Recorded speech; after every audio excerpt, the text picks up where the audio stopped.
김부겸 국무총리 후보자의 인사청문회가 내일과 모레 이틀간 열립니다. 자녀의 라인펀드 투자 의혹과 부동산 문제가 쟁점이 될 것으로 보이는 가운데 대선을 앞두고 여야 원내 지도부도 새로 들어선 상황이어서 치열한 격돌이 예상됩니다.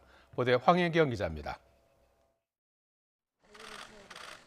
김부겸 총리 후보자에 쏠린 핵심 의혹은 딸 부부의 라인펀드 투자입니다. 김 후보자는 딸과 사위도 손해를 본 상태인데다 별도 가계를 이룬 가족의 판단에 따른 거라고 항변했지만 국민의힘 측에서는 사실상 김 후보자 가족을 위한 펀드 성격이 짙다면서 주요 관계자들을 증인으로 채택했습니다. 또 지난 2001년 김 후보자가 군포 아파트를 매입하면서 실거래가로 계약하지 않은 점, 자동차세와 과태료 체납으로 본인과 배우자 차량이 32차례 압류됐던 것도 쟁점이 될 것으로 보입니다.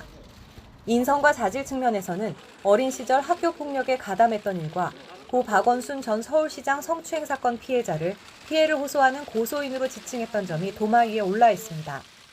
국민의힘 측에서는 의혹도 문제지만 일단 정치적 중립성 차원에서 낙제라는 입장입니다. 대선을 앞둔 시기에 내각 총책임자로 민주당 당대표 선거에 출마했다 떨어진 사람을 안 칠 셈이냐며 지명 철회까지 요구하고 나섰습니다.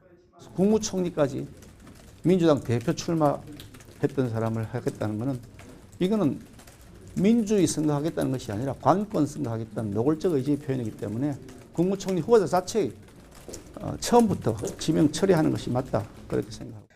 반면 민주당은 김 후보자가 지난 2017년 장관 청문회도 거친 만큼 도덕성이나 신상에 큰 문제는 없을 것으로 보고 있습니다. 특히 코로나 확산 국면에서 공백 없는 국정 운영과 민생 안정을 위해 조속한 통과를 압박할 것으로 보입니다.